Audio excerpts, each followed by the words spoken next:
Nicole Kahn, vous êtes ici aux Place des Terreaux pour la manifestation de soutien avec la Palestine. Oui. Vous représentez une organisation juive.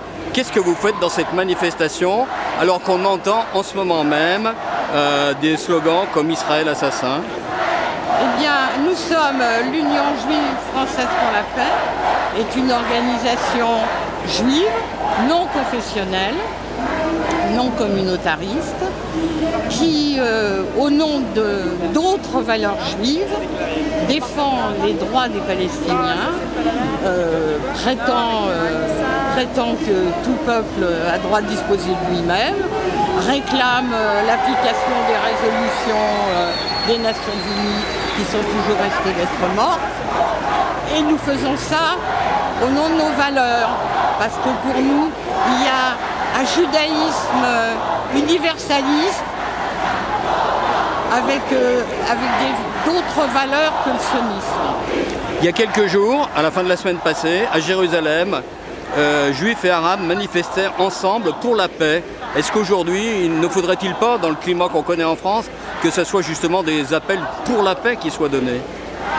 Enfin, écoutez, pour le moment, nous, ce qu'on demande, c'est l'arrêt de ce crime qui est en train d'être commis à Gaza.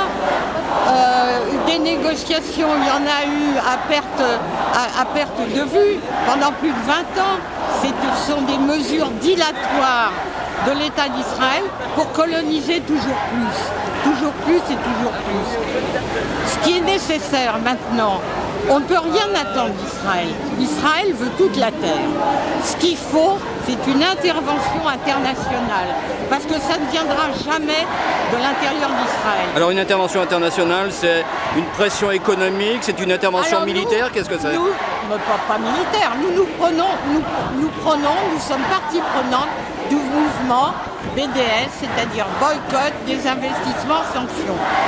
Moi, vous savez, je suis une vieille dame, j'ai milité en son temps contre l'apartheid en Afrique du Sud, et on est arrivé, on a réussi tout de même à vaincre cet apartheid.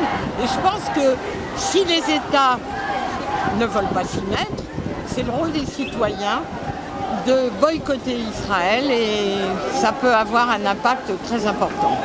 Parce qu'il faut savoir, par exemple, que Israël fait 35% de son commerce avec l'Union européenne.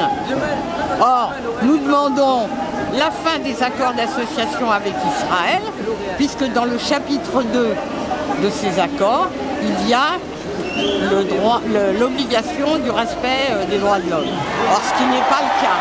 Donc on a une possibilité d'arrêter ces accords. C'est extrêmement simple. Mais Israël, apparemment, est comme le 29e État européen. Il est intégré à quantité de